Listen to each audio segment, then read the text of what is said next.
የልጅ ኢያሱ ኮር አህዶች በጥምረት አምባሰል ላይ በበርካታ ግንባሮች ባደረጉት ተጋድሎ ታላቅ ድል አስመዘገቡ። ሜጀር ጀነራል ውባንታ ባተ ተወርዋሪ ክፍለ ጦርና የጉና ክፍለ ጦር ስራ አስፈጻሚዎች በጋራ መቀመጫውን ግንዳ ጠመም ከተማ አድርጎ የነበረው ያገዛዙ አራዊት ሰራዊት መነሻውን ግንዳ ጠመም በማድረግ ወደ ማህደረ ማርያም ከተማ እየተንቀሳቀሰ ባለበት ሰዓት የሜጀር ጀነራል ውባንታ ባተ ተወርዋሪ ክፍለ ጦር መተሬ ወንዝ በወሰደው የደፈጣ መብረቃዊ ምት ጠላት ከፍተኛ ኪሳራ ደርሶበታል። አፍባ ቴዎድሮስ 109ኛ ኮር 99ኛ ክፍለ ጦር የጠላት ኃይልን እየደመሰሰው ይገኛል። በቢቸና ከተማ 04 ቀበሌ የባጃጅ ሹፌሮች ባገዛዙ አረመኔ ሰራዊት በአሰቃቂ ሁኔታ ተገደሉ። የ206ኛ ኮር የ14ኛ ክፍለ ጦር በዛሬው ዕለትም በጠላት ላይ ታላቅ ድል ተጎናጽፏል። ስለ አገዛዙ የሰላም ጥሪና የተኩላ ሳቅና የካዲዎች መታረጃ የምንነግራችሁ መረጃ አለ። እስከ መጨረሻው ድረስ አብራችሁ ተቆዩ። እነዚህና ሌሎች ያልተሰሙ መረጃዎችን በዝርዝር እናስደምጣችኋለን። የሚዲያችን ተደራሽነት እንዲበዛ ቪዲዮ ላይክ፣ ቻናሉ ሰብስክራይብ እና ሼር እንዲሁም ኮሜንት መስጫ ሳጥን ድል ለአማራ ፋኖ የሚል አስተያየት ያስቀመጣችሁ አብራችሁን ነው። ወደ መረጃችን ገባ። የልጅ ኢያሱ ኮር አህዶች በጥምረት አምባሰል ላይ በበርካታ ግንባሮች ባደረጉት ተጋድሎ ታላቅ ድል አስመዘገቡ።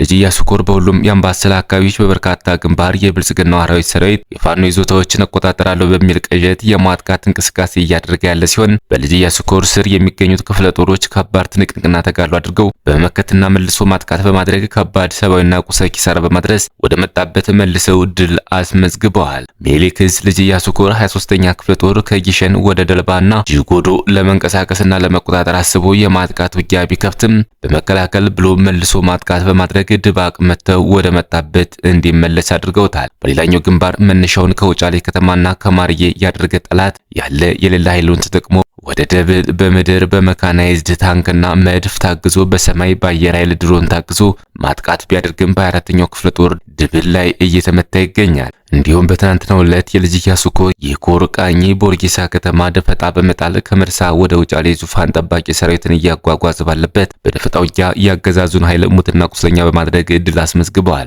አፍባ ቴዎድሮስ 109ኛ ኮር 99ኛ ክፍለ ጦር የጠላትን ኃይል እየደመሰሰው ይገኛል። ደጋዳሞት ፈረስ ቤት ከተማ የምሽገው ጦትና መላስ ቆራጭ የብርሃኑ ጁላ ወራሪ ኃይል ወደ ሰቀላና የተለያዩ የገጠር ክፍሎች ለመንቀሳቀስ ቢሞክርም በአፍባ ቴዎድሮስ 109ኛ ኮር 99ኛ ክፍለ ጦር በደጋዳሞት ሻለቃ አከርካሪውን ተሰብሮ ሙትና ቁስለኛውን ሳያነሳ ፈርጥቷል። ክንደ ነበልባሎቹ 99ኛ ክፍለ ጦር ደጋዳሞት ሻለቃ እግር በእግር በመከተል በትናንትናው ዕለት ፈረስ ቤት ከተማ ዘለቀው በመግባት የጠላትን ኃይል መውጫ መግቢያ ሲያሳጡት ይዋሉ ሲሆን በርካታ የጠላት ኃይል ሙትና ቁስለኛ ማድረግ ተችሏል። ለሁለት ቀናት ለአስጨራሽ ፍልሚያ ያደረገው 206ኛ ኮር በተለያዩ ግንባሮች ድል ተቀዳጅቷል። የ206ኛ ኮር 14ኛ ክፍለ ጦር በዛሬው ዕለትም በጠላት ላይ ታላቅ ድልን ተጎናጽፏል። የ206ኛ ኮር 14ኛ ክፍለ ጦር በዛሬው ዕለትም በጠላት ላይ ታላቅ ድልን ተጎናጽፏል። ዘራፊና ጨፍጫፊ የሆነው የብልጽግና ወራሪ ሰራዊት ከሞት የተረፈ ግብስብስ ሰራዊቱን በመያዝ ወደ ማር ዘነብ ታዳጊ ከተማ ባቀናበት ጀግኖቹ የ14ኛ ክፍለ ጦር የሰራዊት አባላት ማለትም የአንበሳ ደቦሎቹ የቀስተ ደመና ሻለቃ ፋኖች፣ ነበልባሎቹ የክፍለ ጦሩ ኮማንዶችና የክፍለ ጦሩ ጥምር ጦር አባላት በሌሊት በመግባት ጠላትን በእሳት ሰይፏቸው ሲቀስፉት አርፍደዋል። በጠላት ዙ 23 የታገዘው ውጊያ በጀግኖቹ የፋኖ ሰራዊት አባላት የጨበጣ ተኩስ የበላይነት የታየበት ሲሆን በጠላት ላይ በርካታ ኪሳራን አድርሷል። እንዳበደ ውሻ እነዚህም እዚያም እየተክለፈለፈ ያገኘ ሁሉ የሚገርፈው የታሪካውያን ጠላቶቻችን ቀኝ እጅ የሆነው የብልጽግና ወራሪ ሰራዊት የጀግኖቹን ምድር እንደዋዛ የሚረግጣት አልሆነም። ስም አጠራሩ የጠላትን ልቦና በሚያርበደብደው ብልት ለይቶ በሚመታው ጀግና ሰራዊታችን የእሳት ብትር እየተገረፈረፈ ምድሪቱ ገሃነም ሆናበት እንደ እሳት እራት እርር ኩምትር እያለ ቀረ እንጂ በሌሊት በተጀመረው ውጊያ በርካታ ቁጥር ያለው የጠላት ኃይል እየተቀጠቀጠ ሲሆን ጠላት አስከሬኑና ቁስለኛውን ሲጎትት ውሏል። በውጊያውም አንድ አይሱዝ አስከሬን ተነስቷል። 3 አምቡላንስ፣ 3 ፓትሮል ቁስለኛ የተነሳ ሲሆን ከዚህም መካከል 3 አምቡላንስ ቁስለኛ ሆስፒታል ገብቷል። 3 ፓትሮል ቁስለኛ ደግሞ በራሱ በጠላት ካምፕ ለመታከም ገብቷል። በቢቸና ከተማ 04 ቀበሌ የባጃጅ ሹፌሮች በአገዛዙ አረመናዊ ሰራዊት በአሰቃቂ ሁኔታ ተገደሉ። በቢቸና ከተማ የሚገኘው የአገዛዙ አረመናዊ ሰራዊት በፋኖ ምት ተስፋ በመቁረጥ ንጹሃንን አማራዎች ላይ አፈሙዝ በማዞር ንጹሃንን በመግደል አረመናዊ ተግባሩን እያሳየ ይገኛል። አገዛዙ አረመናዊ ሰራዊት ታህሳስ 15 ከምሽቱ 1 ሰዓት ከሩብ የባጃጅ ሹፌሮች ላይ በመተኮስ በአሰቃቂ ሁኔታ በመግደልና ከባድ ቁስለኛ በማድረግ የንጹሃን ባጃጆችን አቃጥሏል። የአገዛዙ የሰላም ጥሪ የተኩላ ሳቅና የካዲዎች መታረጃ። አገዛዙ በወሰገነት ላይ የፈጸመው ግድያ በየሚዲያው የሚለፈልፈው የሰላምና የምህረት ጥሪ ከልብ የመነጨ ሳይሆን በትግሉ መስመር ላይ ያሉ ቆራጥ ወጣቶችን አጥምዶ ለመጣል የተዘረጋ የሞት መረብ መሆኑ በጋድ ያረጋገጠ ድርጊት ነው። ሰላምን እንደ ሽፋን ምህረትን ደግሞ እንደ ማታለያ የሚጠቀመው ይህ አገዛዝ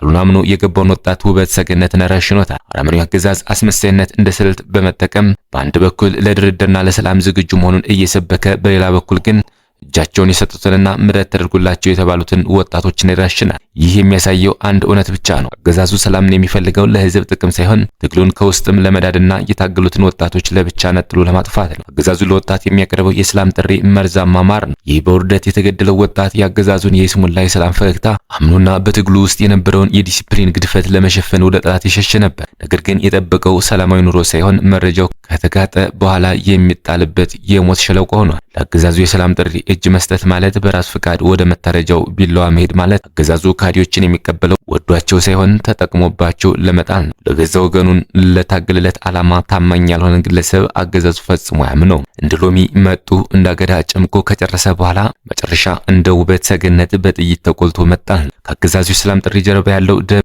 የተጠማ ቢላዋ አስተውል። ዛሬ በሰላም ስም የከዳ ዕለት ነገ በጠላት እጅ ለምትታረደው ሞት ራስን አሳልፈ ሰጥተሃል። አገዛዙ ሰላም የሚለው ቃል በአፍ ውስጥ ያለ መሳሪያ መሆኑን እወቅ። እውነተኛ ሰላም የሚመጣው በትግል እንጂ በጠላት የይስሙላ ምረት አይደለም። በክብር ቁመህ በትግል መስመር ላይ ዋጋ መክፈል እንጂ በጠላት እጅ እንደ ከብት ታርዶ ከመጣል በሺህ እጥፍ ይበልጣል። አገዛዙ በውበት ሰገነት ላይ የፈጸመው ግድያ የአገዛዙን የሰላም ጥሪ ለሚያምን ሰው ታላቅ ትምህርት ነው። አገዛዙ የሌባና የወንጀለኛ ምሽግ ብቻ ሳይሆን የካዲዎችም ማረጃ ቤት ነው። ተኩላ የሰላም ጥሪ ቢያቀርብ በጎቹን ለመብላት መሆኑን አትርሱ።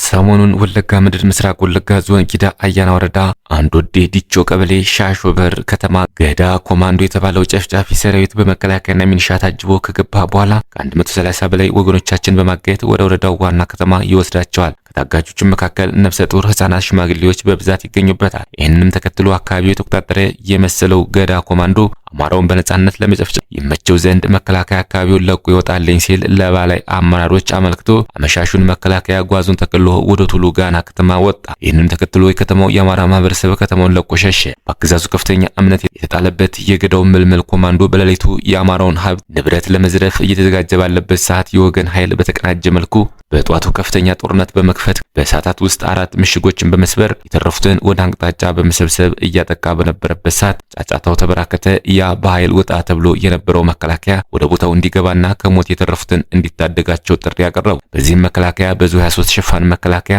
ወደ ቀጠናው መግባቱን ተከትሎ የወገን ኃይል ወደ ኋላ እንዲያፈገፍግ ተደረገ። በመከላከያ ሽፋን የተረፈው ልዩ ኃይል ከተማው ላይ የወገኖቻችን ቤት ማቃጠል፣ ሀብት ንብረቱን ወደ ጊዳ አያና መጫኑን በመከላከያ ሽፋን ቤታቸውን ዘግተው ያልወጡ እናቶችና ህጻናት በነጻነት አረዱ። የአካባቢው ማህበረሰብም መከላከያው ይውጣልን እኛ ራሳችን እንከላከላለን ብለው ቢማጸኑም ሰሚ ጠፋ።